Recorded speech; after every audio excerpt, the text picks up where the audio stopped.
of our books. And now I'd like to introduce Dr. Sandrine Tysick. She's going to introduce our speaker. Well, we're going to keep this short because we have a great presentation waiting for us. I just wanted to say, if you are Chem 111 and you're here, please sign up. And if you're with my class for 460, please sign up as well on your way out.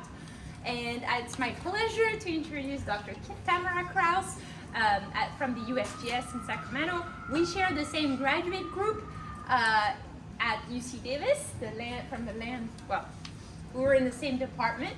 But Tamara was done by the time I started my grad school. But these bonds are good and forever. And I always remember seeing Tamara in the hallway, mentoring other grad students, and I was always wishing that I could have been working with Tamara because she's a really awesome scientist, very thorough, and as you'll see, does great work. So here we go. Thanks, Tamara. Thanks.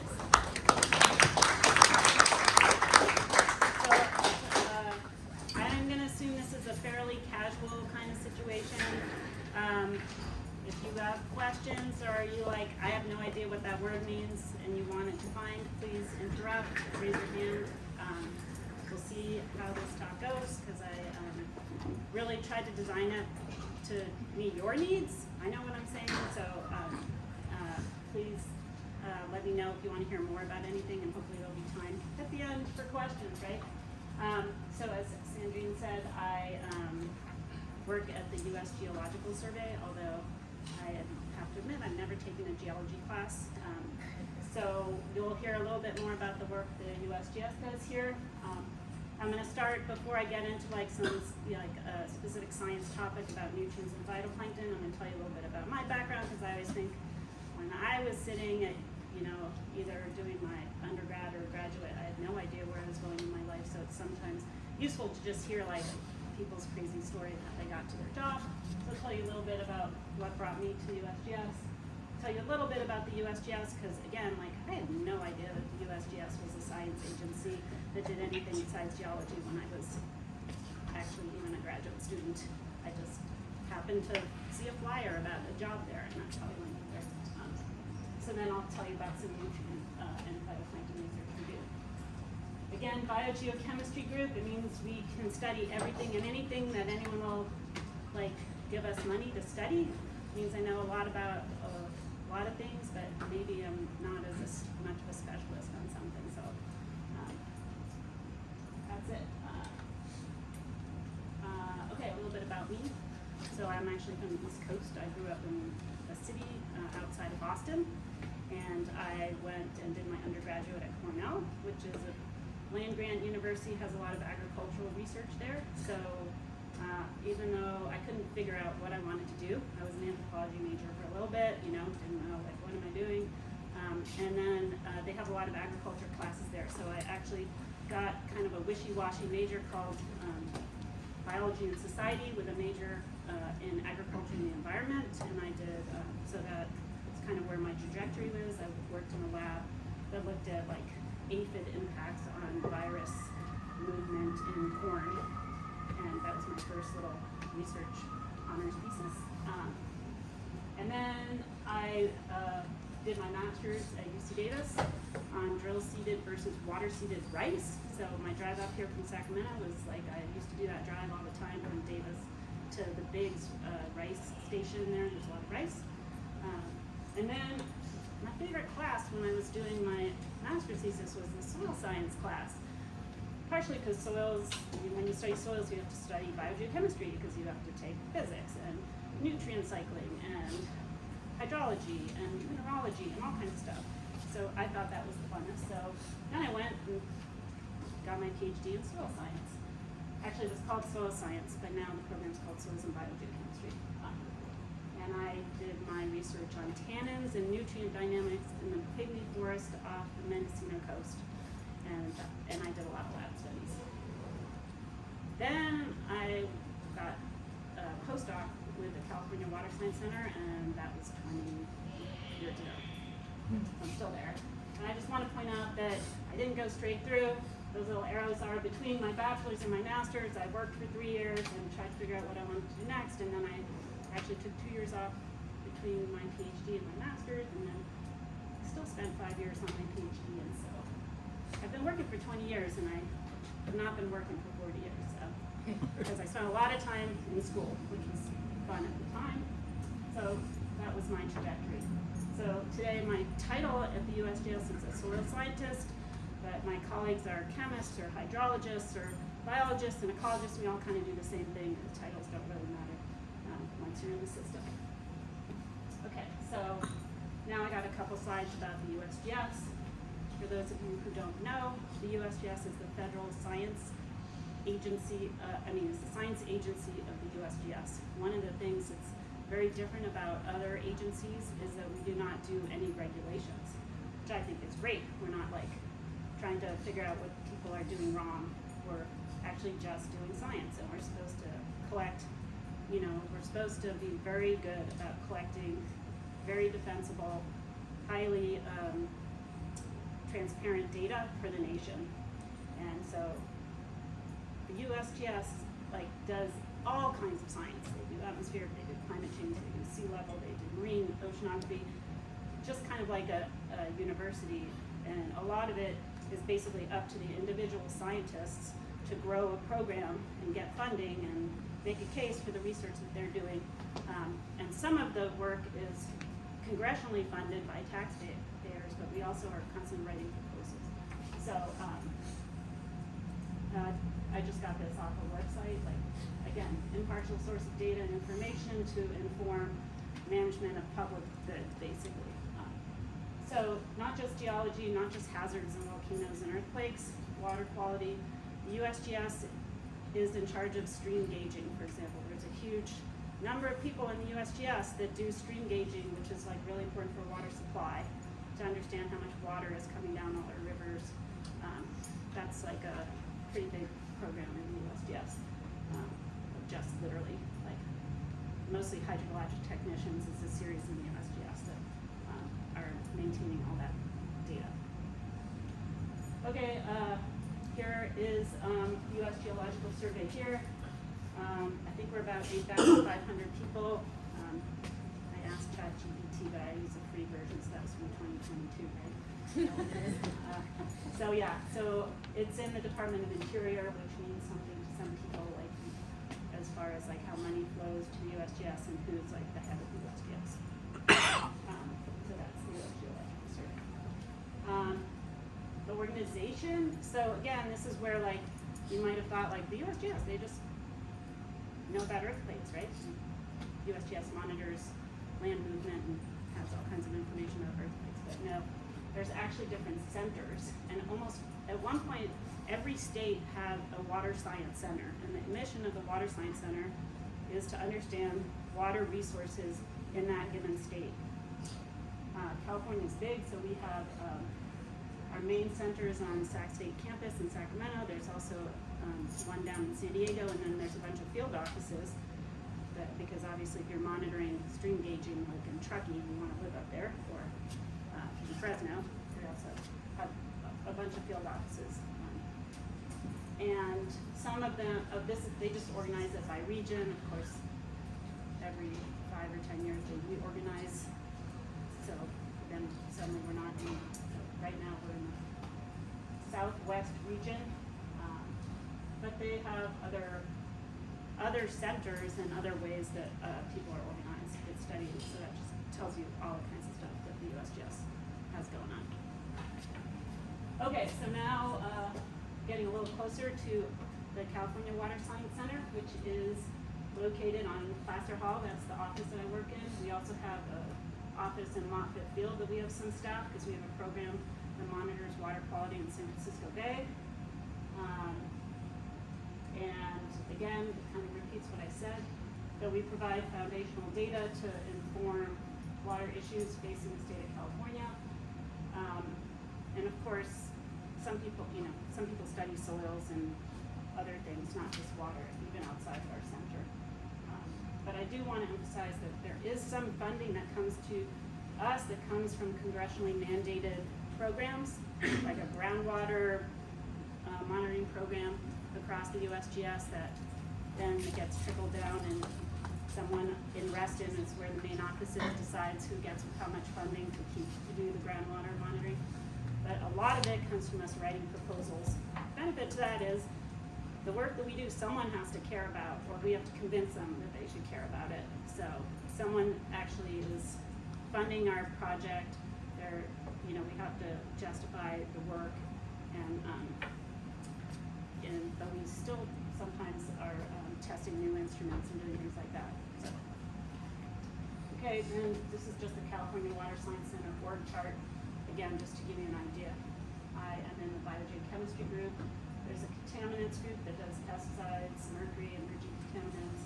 There's a whole oil and gas program that's mostly based out of Southern California that looks at a lot of groundwater contamination related to oil and gas. That's funded by the state, a huge statewide program that gives them money. There's a fish group, aquatic ecology, and then there's admin, IT, and science communication. So, like, don't think that everyone in the science agency is like a scientist. It's really actually helpful to have all the support staff also be somewhat understanding of the science you're doing and interested in supporting that kind of work.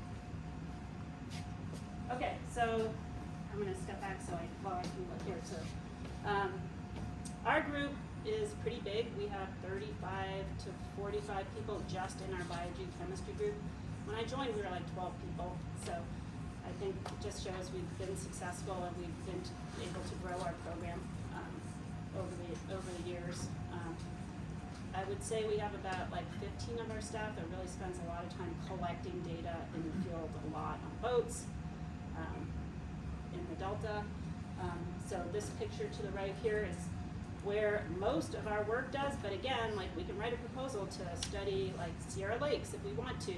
But it is hard as a scientist to become an expert in all kinds of systems. Like, if you just go up to Tahoe, and it turns out like a lot of the work up in Tahoe is funded by UC Davis, and so then it just seems like it's a natural continuation that they'll keep funding those researchers at UC Davis because they're already familiar with the sites, they're already familiar with the data sets. So sometimes like you become an expert in a certain area, but that doesn't mean that we can't. One of my colleagues does have a project in Yosemite that does require backpacking, and it's kind of like, pick me, I'll come with you. So we do have other projects in the state, but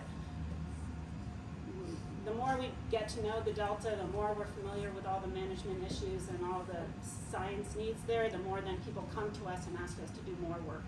So that's kind of why we do most of our work in the Bay and Delta in our group. I know I've had this slide up for a while, but the Delta is a really complicated ecosystem because we've got the water flowing in from the Sacramento River up here, and then from the San Joaquin River that's picked up a lot of nutrients from ag. But the Sacramento River is about 80% of the water that flows into this region on an annual basis. And normally water would just flow from the river to the sea out the Golden Gate Bridge. But it turns out way down here in Clifton Court, see this is like a man-made lake. That is where the state and then over here is the federal water project that pumps water all the way down to LA. And so there's a huge sucking of water from Sacramento River. Instead of it flowing naturally in this direction, it actually starts flowing in the Delta to the south where it gets pumped out, and it goes to the agriculture and all the way to LA. It's kind of amazing. You guys have driven down 5.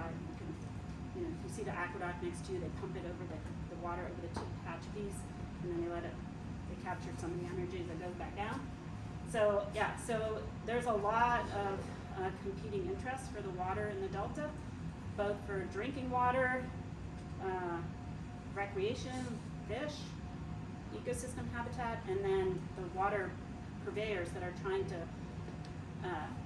get water for agriculture in Southern California. There's a huge need for water for agriculture, and people in Southern California that decide to live there. So a lot of politics, a lot of competing needs for water in the Delta. And then, of course, highly transformed ecosystem. It used to be a vast wetland, and now it's channelized, and water can, there are barriers that go in, there's people living there, a lot of boating, fishing. So pretty complicated place to work. So, So, quick question. What's your thought on the proposed tunnels? the proposed tunnels, how many people know what the tunnels even are? How many people are from the area? Not very many people, a couple people. So, I don't know, when was the state and federal water projects built? Right in the 80s, right? So they decided, you know, it was easiest to pump water, fresh water from the southern part of the delta here into the aqueduct and ship it down south. But it causes a lot of problems because water, literally water is salty all the way up into this region. So from tidal action, you get ocean water just pumping, you know, from dispersion, it just comes in and out, and it can be salty here. And in drought years, if you don't have enough water flowing down this way, the salt field starts pushing its way up, and it can actually come down in here and get into the central delta, and then it completely messes up the water quality, because you don't want salt for drinking water or for ag in the water, especially for drinking water. And so there's tons of management, so there's always this competing interest. They want to pump water, but if they pump too much, they'll bring salinity into the central delta. And so the idea is if they put they call it tunnels, basically huge pipes way up here on the Sacramento River.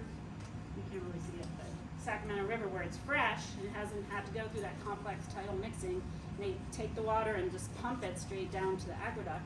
They won't have they won't have to worry about that, and they won't have like this. The other thing is of course very confusing to fish because they're trying to like flow from, you know, either migrate back up to their streams, but then they're following the hydrologic pull down and they actually get killed because they get sucked into the pumps and the grates. So tons of work on fish in the delta. They actually try and capture the fish at the gates, put them in big trucks, and then like drive them back up and re-release them to try and get them to like not be killed in the pumps. Anyway, so the tunnels would pull water from way up here, and then there's just a lot of people are afraid that once they put that in there, that basically Southern California will then get too much water, and it will lead to this delta becoming more saline and have less fresh water. And so it's a very political issue. Of course, you know, they say no, we won't take any more water than we're taking. It'll be clean for sure. It won't have this salinity intrusion issue. So, and it costs billions of dollars to build, and it will take years. So. I don't know, I figure it's not going to happen in my lifetime, so I haven't thought about it too much. but like when you drive around the delta, there's all kinds of signage pro and against the tunnels, because the people that live in the central delta don't want to lose that fresh water source because it'll change the whole interior of the delta. Yeah, we could spend an hour just on this slide, right? So. But anyway, the delta is complex spatially and it's complex temporally, and temporally I mean like on a tidal scale because water is sloshing back and forth. So that's why my title is Measuring Everything Everywhere All the Time, because I think our group, that's kind of what we're all about. Like whenever we do a study, we're like, one sample, that's not enough. We have to collect a sample, like more, we need more data to understand these complex systems. You always want more data across space and time. And so we're always working on tools that can help us get more data across space and time. So you'll see some of that in the slides coming on. So again, I just wanted to let you know that these are some of the main agencies that we write proposals to. Sometimes they're based on like conversations we have with them and they approach us. Sometimes they're on like posted solicitations where everyone is competing and trying to understand what their top priorities are. But these are also agencies that people like you can work at. Department of Water Resources, state water contractors, they're the ones that are trying to manage the system of the delta so it's healthy, so they can take the water they need to sell to Southern California. They're like quasi-governmental. So Bureau of Reclamation, the Delta Science Program, State Water Board, Regional San is the wastewater treatment plant I'll be talking about. SFEI is also like a nonprofit research agency that's located in near Berkeley. We work with them a lot. They're focused more on the day, but they do really work all over. Cool organization.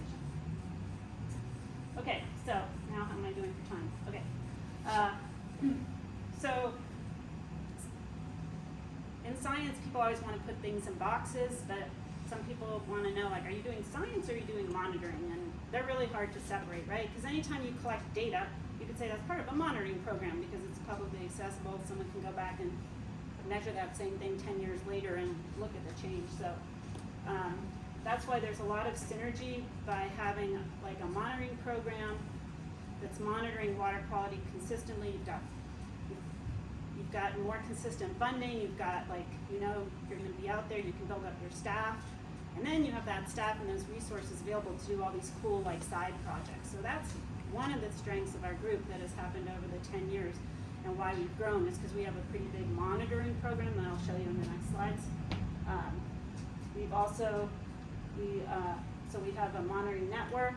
Now we've added on this high resolution mapping surveys, which is both monitoring and research, I don't know. And then we do targeted studies where sometimes those are more like, we're gonna go out and do this for like 2 years and see what we learn. Okay, so this takes up a huge amount of our group's effort. Like, I'll put it in $4 million a year kind of effort, right? That funds our program. We have all those dots are a fixed station either on a buoy or on piling, where we have deployed instruments. I have a list of what we measure. So they're measuring water quality, reporting data every 15 minutes. So we can see what's going on in the delta. Well, that got a little bit boring. So then we're like, well, let's take all those instruments and put them on a boat.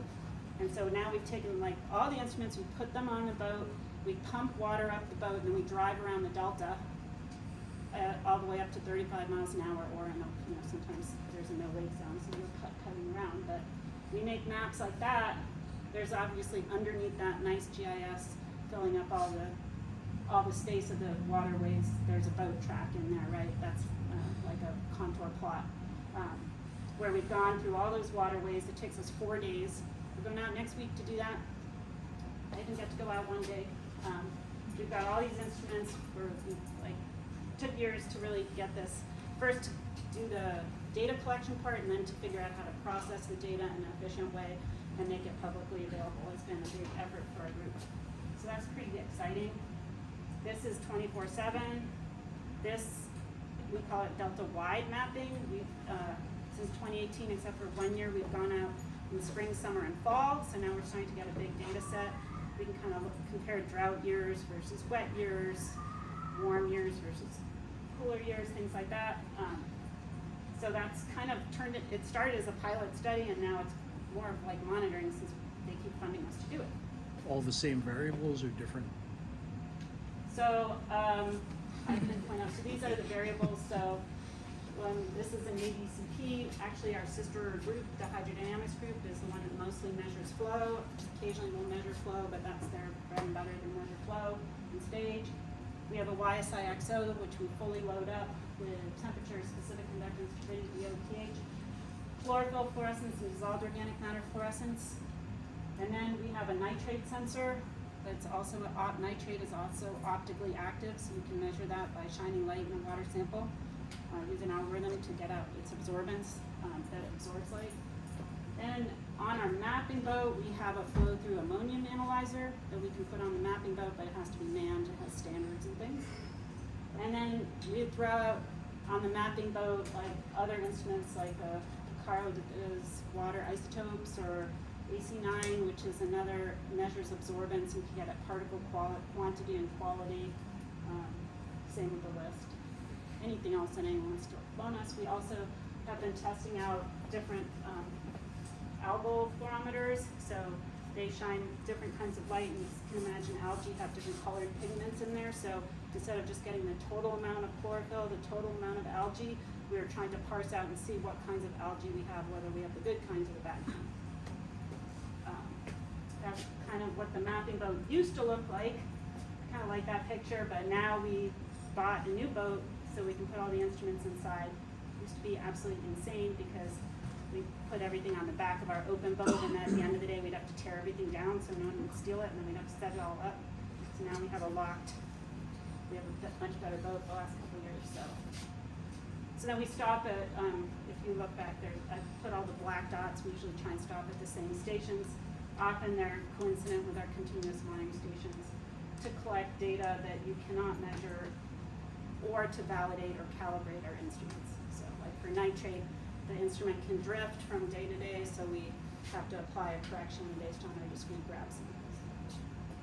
And we do phytoplankton enumeration, and more recently we've built out our, when I started 20 years ago, we studied dissolved organic matter a lot. And then it became nutrients and phytoplankton, and now there's a lot of concerns about cyanobacteria and cyanotoxins. So we keep kind of layering on additional measurements as we see that the public needs this information to manage the system. So do you do any aqueous microbiology measurements?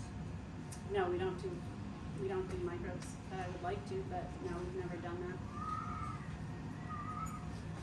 that. Okay. I'm gonna try and get through some more of these slides. Just to show you squiggly lines, because this is actually, the top graph is like from the last 2 weeks at one station. You can see that's the tides, right? So you can't just go out there at 2 o'clock on Monday and say what's going on, because it's tidal and water's flowing back and forth. So we need this longer term 15-minute record. And then that's just 3 years across a bunch of stations, and squint at that and see how you're going to apply stats to figure out if anything's changing, because that's what we need help with. This is kind of like just a picture of what now our mapping data looks like. You can see we have 2018 to 2022, ammonium, nitrate, the sum of them, which is dissolved in organic nitrate, and I'm going to be talking about this in the next slides. Just nitrogen is needed for phytoplankton growth, so that's why people care about nutrients, because they're the base of the food web. Usually you think too much nutrients, eutrophication, you're going to have massive phytoplankton blooms and then die-offs and low DO events. That's not the problem in the delta. But anyway, so we have a lot of data now, so that's why like the other skill set we need are people with data scientists, data management, and statistical skills, figuring out how to analyze these really temporally and spatially complex data sets. Okay, now I'm going to talk about nutrients and phytoplankton and one specific study, and then a little bit time for questions after that. So, as I mentioned, I'm going to focus on nitrogen as far as nutrients go, although phosphorus, well, phosphorus is also often studied to understand phytoplankton, but our data suggests there's no phosphate limitation in the delta. There's plenty of phosphate, and so that's why we're going to focus on like nitrogen, because, well, anyway, so there's two main forms of nitrogen that phytoplankton, bacteria, and plants take up. It's nitrate and ammonium. Is everyone here everyone here probably knows a little bit about nitrogen cycling, but I just wanted to give, so, nitrogen cycles from different forms. It can go into the gaseous form and leave the system. It can get fixed by microbes. It comes into the system different ways. And then ammonium, really you only find in anoxic, low oxygen environments, because if there's oxygen there, bacteria will use it for an energy and convert it through nitrification to nitrate. So usually you don't have a lot of ammonium, except in like wetlands where it's coming out of the sediments and it's anoxic because there's so much organic carbon there that the bugs are using the oxygen, so then that's why there's lack of oxygen. So, okay, so try and understand like that nitrogen cycling now in a complex system where water is flowing through. You've got like all kinds of nitrate in the water column. You've got nitrogen in the sediments. It's fluxing in and out of the sediments. There's phytoplankton taking it up. There's plants taking it up and then releasing it. And a lot of the times, so you're trying to, you can collect the bottle and you can, like in two locations, and they can have two different concentrations, and you can try and figure out what just happened in between them. So that's some of the things we think about, and like just there's so many drivers that affect nitrogen. Obviously, flow is going to affect where it moves. Temperature affects biology, so it's going to affect rates of transformation. You've got light, which is going to affect phytoplankton and plant uptake and release. Salinity determines what biology is happening. Some things don't thrive in saline environments. So again, in the system, we've got saline gradients, depth and geomorphology affects flow and light. Your phytoplankton, and you're in a deep channel and it's well mixed, half the time, you know, a lot of the time you're going to get mixed down where it's dark and you're not going to be very happy. You're trying to stay up in the photic zone. All kinds of stuff going on with nutrient transformations, and you've got the sediment and all that. So that's why we call ourselves biogeochemists, because you got to understand, trying to understand all these things and trying to figure out like what factors are really driving nutrient concentrations in phytoplankton. Okay, so that's all the complexity around just nitrogen cycling, and then we think about phytoplankton, kind of a lot of the same things. So phytoplankton are the base of the food web. Along with plants, they photosynthesize, so they're taking carbon out of the atmosphere and putting it into the land, which then fuels the food web. Most organisms that we care about need carbon, and they require nutrients. And so we care about algae abundance, which is often measured just as a proxy. You measure chlorophyll, which you can measure in the lab, or with a fluorometer that shines light and sees how much of it reacts on a specific wavelength. But then you don't, you also care about the type and the genus and how active it is. Is it growing? Is it dying? Again, you got haves and haves. So sometimes we think in the Delta people are worrying too much lately about harmful algae, whereas in the past it used to be a lot of focus on beneficial phytoplankton, which I'll talk about. So again, you want to manage your system so you're not so you're producing good, delicious phytoplankton that fuels a healthy food web, but you don't want to be creating too much of it so that it causes low DO. And worse, you don't want to promote these harmful bacteria that make cyanotoxins that then can kill dogs or even humans, or any, the aquatic environment doesn't like cyanotoxins. And so that's a big, there's a lot of studies on cyanotoxins, and it's a big concern for managers to manage their waterways so that you're not making these harmful toxins that can be deadly. Okay, so another conceptual model of what affects phytoplankton. It's kind of a lot of the same things.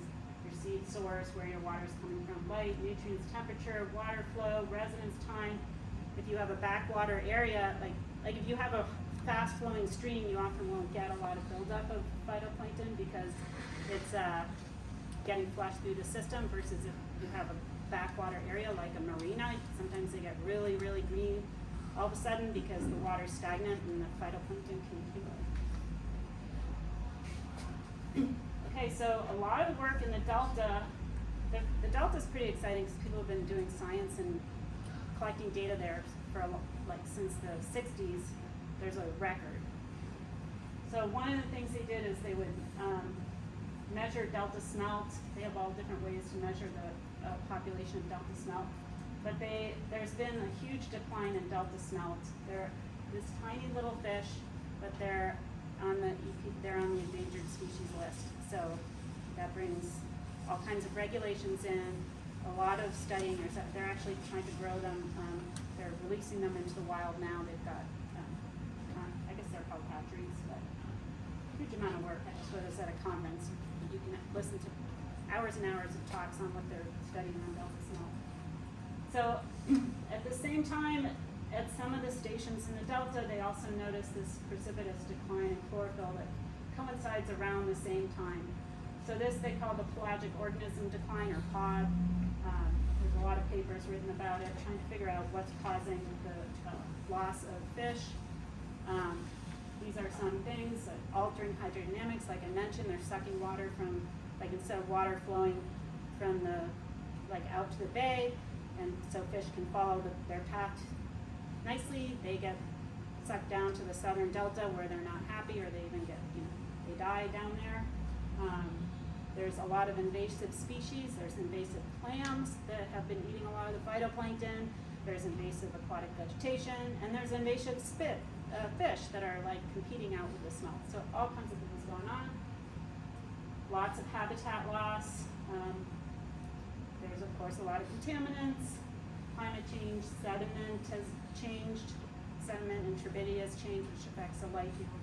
And then of course there's nutrients. So there's a group of researchers out of the Bay Area that did a lot of research, Doug Wilkerson, Parker Blibbert, and others. So what you normally think of is this kind of simple, like if you have nutrients and you're going to make phytoplankton, and then the zooplankton are going to eat it, and they're going to feed the pelagic organisms, the fish that you care about. Usually, if you have too many nutrients, you think you have a problem with eutrophication and too much phytoplankton.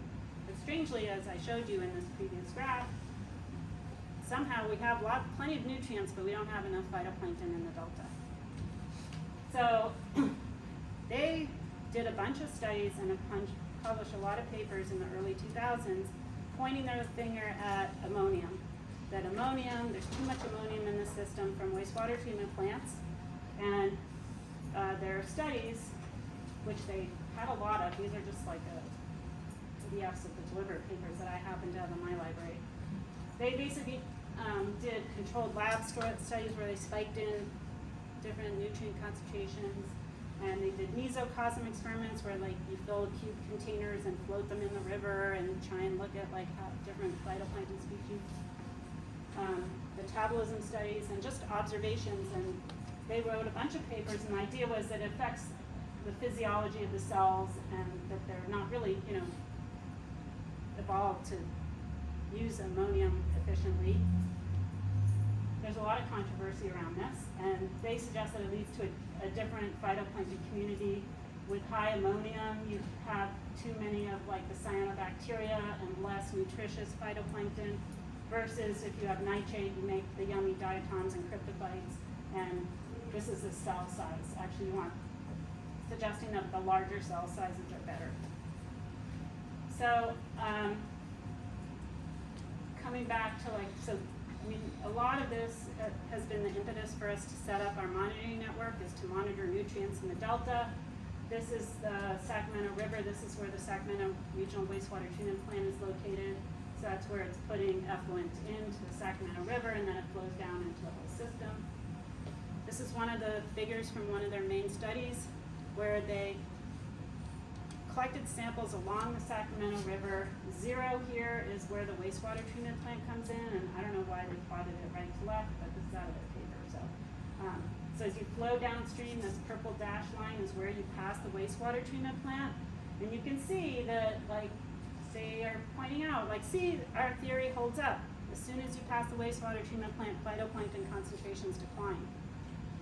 So based on the work they did, the State Water Board actually passed new regulations requiring the regional sand wastewater treatment plant to upgrade their plant, which they have done, so I can show you some post data. That was a $2 billion wastewater treatment plant upgrade that they, it sounds good, right? We don't want our wastewater treatment plants just putting huge nutrients into a system, but the assumption is that that's going to improve the system and make it healthier. So a lot of our work has been what are nutrients before, we really need to hurry up and collect data before the wastewater treatment plant, during and after, and we're still trying to figure out if anything changed. So you'll have to invite me back in 5-10 years to see what we find out. But so I'll try and get through this quickly. It's a pretty simple study. It was a huge amount of work, but basically we actually worked very closely with Regional Sands wastewater treatment plant. They didn't actually have any scientists working at the wastewater treatment plant trying to understand the delta, but after they got hit with this $2 billion price ticket, they thought well, maybe we better also make sure we're doing research to understand whether because they want to be good stewards. They're they're also quasi-governmental. They're not trying to make money, they're trying to serve the public. So we partnered with them, and we called them up one day and was like, can you turn off your wastewater treatment plant? And the scientist said, I don't know, let me find out. And he called me back 15 minutes later. Yeah, actually we do that fairly often to do operational maintenance or something like that. And so we coordinated with them, and they just didn't put any effluent in the river so we could do our study. Okay, I'm gonna play this even though like I warned Sandrine and I would talk for too long. This is we had a modeler. There's all these models, hydrodynamic models. So this is a release of purple particles. Like imagine this is the water that has effluent in it, and then you'll see blue particles coming in when they turn off. That's like, okay, now we're gonna turn off the wastewater and let's see what that parcel is to try and help us predict where our boats needed to be on what day on the hydrologic conditions we were predicting to happen. So this was spinning it up, and also this also is just useful for you to understand how like water is sloshing around back and forth and mixing in. So now, if you weren't looking, you missed it. That little blue is that like wastewater-free parcel of water that we're now going to try and place our boats in and collect samples. And what we did is paired sampling. We ran the boat. We collected samples in the wastewater-free parcel and in the wastewater plus parcel over, and we got lucky because it was a drought year, so it took 5 days for the water. It actually, even way up here in Sacramento, way far away from the ocean, water was flowing back upstream. Like, yeah, gravitational pulls of the ocean is pretty amazing. So it took a while, some days, like, yeah, so this predicted that we'd have to be like here on day 1, day 2, day 3, day 4, day 5. It was 45 miles, but it took 45 days because there wasn't a lot of flow coming down the Sac River. We tracked the parcel in 2 ways. One was literally throwing oranges in. One was neutrally buoyant. We put oranges in and tried, like at the end of the day, and tried to find them in the morning. But there are also these like neutrally buoyant, like little floating things that you can put in. But they get caught up on docks and stuff, so we had to man them during the day to try and, like, if we saw that they got caught on the shores, and then the boat would just try and stick with them. But you can't see effluent, right? Like where is that parcel? So this is actually when we really started using our mapping boat as like our boat sniffer. That we actually have pumped water through our instruments, measured nitrate and ammonium, fluorescence of dissolved organic matter was actually one of the main tracers of effluent. To try it, and the boat would go back and forth. We can see the data in real time on the computer, so we could place our sampling in the plus and the minus wastewater parcels and collect data. And so this is what the data looks like from our downstream, that you can actually see, like this is connectivity and FDOM passing our station. That you really had this parcel of water that we could see had low nutrients in it. So we tried to sample like in this parcel and then also in this parcel as the water was like sloshing way down the river. Okay, kind of the same list, collected all the in situ data and discrete data. Really, you didn't know whether you were in the right parcel until like a month later you got your discrete data back and you're like, phew, ammonium's high. We were in the plus parcel. We did miss a couple samples to have to toss because they were like kind of mixed. We weren't in the parcel, but it was a pretty fun, pretty big experiment. We actually rented a houseboat because we had a lot of stuff going on. That just shows that we could see the parcel passing our downstream Walnut Road about 2 days after the hold. So, okay, after all that work, this is the main figures. So, pretty simple. This is ammonium and nitrate. Minus effluent is the samples we collected in the effluent-free parcel, and plus effluent is in the plus. We did it twice, once in October, once in May. You can see we did a good job. These are our parcels with effluent, our parcels with effluent, and then without. And then there was no difference in the chlorophyll concentration. So that's what we learned there. That we saw like a decline in chlorophyll concentration, both in the presence and the absence of wastewater. So we kind of are questioning, this study showed like, yeah, there's a decline in phytoplankton on this stretch of the river. It's probably not due to the wastewater treatment plant. We also looked at phytoplankton species composition. There were no statistical differences. So that goes back to like our conceptual model. I mean, so if it, there are lots of other things. So even though if you do a lab study, you can say like yeah, you're healthier eating potatoes than rice, But there's a lot more things that are going to affect your health. It's kind of the same with phytoplankton. Like, yeah, maybe in a lab study they might do a little bit better, and you might get a different species composition growing on nitrate than in ammonium. But is that going to happen in the real world, where they need light, they don't want to get eaten, they're trying to make their way down the river, you don't even know, like, they're getting entrained on the bottom. So we're doing some follow-up studies to try and figure out, like, is it turbulence?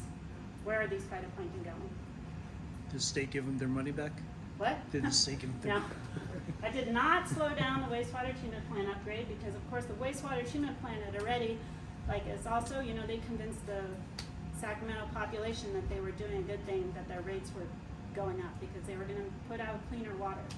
And in case I forget to say this, they now have, I'll show you what their wastewater treatment plant upgrade took effect in 2021. And now they're talking about selling their water during drought years. So they might put 0 effluent in the Sacramento River in the future, which will really cut down on nutrients. And so, you know, our question is like, ooh, you might be going a little too far from, you know, you don't want to cut the nutrients back so far that there isn't enough to feed the food web. So I'm not suggesting that. We haven't seen nutrient limitation except in some very long residence time. There it is. So, okay. Still lots of questions in the system, lots to discuss.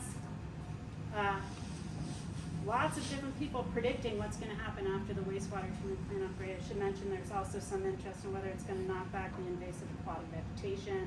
So it's not just about nutrients and phytoplankton. You know, microbes need nutrients too. We'll see how they fare. So. Okay, so this is my example of more data. Can you tell what that's of? Not enough data. Still can't quite tell what it is. So that's why we're always pushing for more data, because it's not until, like, sometimes you might not really see the big picture unless you have enough data. So again, I just want to let you know that the wastewater treatment plant upgrade did take place. There's been a huge shift in ammonium coming in now. They've cut down nutrients by over 65–75%. And instead of putting in ammonium, the wastewater treatment plant is putting in nitrate. This is a map of the effluent, plot of the effluent itself. What's kind of interesting is you can see these lines here are our delta-wide mapping, where we're trying to get a picture of what nutrients and phytoplankton look across the delta. So now we can start, you know, what I'm not showing you is, like, of course, these are 2 drought years, so, you know, there's all kinds of other factors that make it hard to compare one year to another, because hydrodynamics change and all kinds of other things are changing. And so that's, like, we're building this. We actually have 23, and then we're going out to start collecting 24. So lots of data, but this is kind of, this color scheme shows you that there's a lot of ammonium pre the wastewater treatment plant. Now there's a lot less of those yellow colors. Nitrate, though, is very high in the San Joaquin coming into the system. But again, it's just even though the concentrations are high, it's less volume, so it's not contributing as much on a loads basis, and it's actually a lot of the San Joaquin just doesn't even make it up here, it just gets sucked right down to the Clifton Portland pumps. I just want to mention a couple other things that we're doing as we're getting into, like, more data, remote sensing. Can get, like, data, there's tons of remote sensing data now. They're putting better and better sensors up in the sky. So we're also working on, like, the data we collect is really important to calibrate and validate and try and figure out what can you pull out of all that remote sensing data that will be useful. And is it measuring what we think it's measuring? Like, it thinks there's a phytoplankton bloom there. Someone has to go out and measure it and say, like, nope, there's no phytoplankton bloom. That's just a bunch of aquatic vegetation. You're totally wrong. So we've been developing, our team is also working on near-field radiometers. So we've got sensors 24/7 in the water, but if you put like a, I think of it as a camera, but right, it's measuring different wavelengths near the water surface, because the remote sensing data, there's a lot of atmospheric interference. You can't see when there's clouds there. So if you can make cheaper sensors, you can put more out. Who uses our data? Modelers. You know, they try and, like, put all the data into a model and come up with rates for every single arrow and try and predict the future. And then I just wanted to say we've got a pretty good big team, so I want to just say like I'm just one person, but all the data we do is only possible because of the great staff that we work with, and a lot of them are collecting the data. So just shout out to all of them. I hope there's some time for questions.